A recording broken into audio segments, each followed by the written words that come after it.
there was a basket of currant buns. Rubbish. They killed the last wolf long before you were born. You can't stop thinking about food, can you? Try again. Remember that you're the narrator here. Long ago, and in another country, a baby was born in the big woods, the youngest of a poor woodcutter's many children. The family lived on the border, what's now the border between Russia and Latvia. Soldiers came. A pogrom. There's no evidence you don't know what you're talking about. It's not relevant. The baby's mother put her into the arms of her neighbour who was leaving. Save this one at least. They took a boat to Scotland. The baby grew up there. During the next war, she took a boat to New York. Red herrings, wild goose chases, you're inventing ancestors so you can blame them for the troubles you brought on yourself. Also, you've skipped a generation. It was the daughter of the baby in the wood who went to New York. In New York, the baby in the wood, the baby's daughter, the dates do work better that way, met a man, a nice Jewish boy with a Russian name. Ukrainian, you'll find. His brother fell off the paddle steamer leaving Odessa. You don't seem to care very much about the men in this story. The Scottish-Latvian woman and the Ukrainian-Russian man married in New York and had 2 American-Scottish-Latvian-Russian-Ukrainian children. They changed their name to something less Russian. The firstborn was their best boy, who became a doctor and married a nice Jewish girl and had nice Jewish children. 4 years later, they had the owl.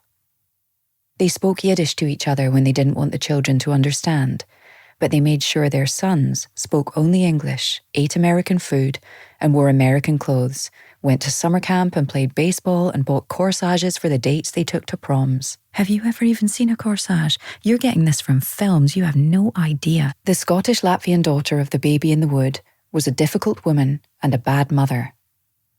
Perhaps her mother had also been a difficult woman and bad mother. Perhaps they had their reasons under the circumstances for being difficult.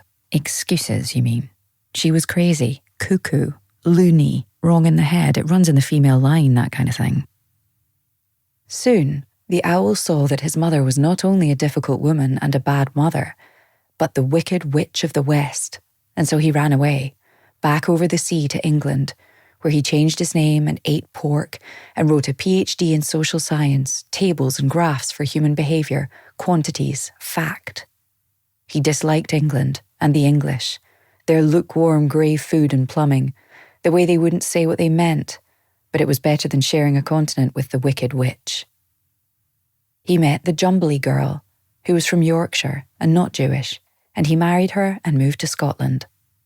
He didn't like Scotland either. Yes, he did. He liked the Scottish mountains, he just didn't like the Scots, the same way he liked Switzerland but not the Swiss, and later Japan but not the Japanese. The Jumbly girl was also writing a PhD, though hers was on medieval art, not one table or graph. She came from Leeds in Yorkshire, in the north of England. In hard times, her people had lived on bread and margarine, gone barefoot. Nonsense, you've been reading too much George Orwell. Your great-grandfather worked in a tannery. Of course no one was barefoot. And they probably chose bread and margarine. They liked awful food. You're just claiming working-class credentials by proxy, as if their hard work excuses your privilege. They were small business people, enterprising. Some of them left for Australia. Rickets and stunted growth for those who stayed, stunted education, but still as a teenager your grandfather cycled to Hull and persuaded a trawler to take him on. He didn't want to be a fisherman, he wanted to travel.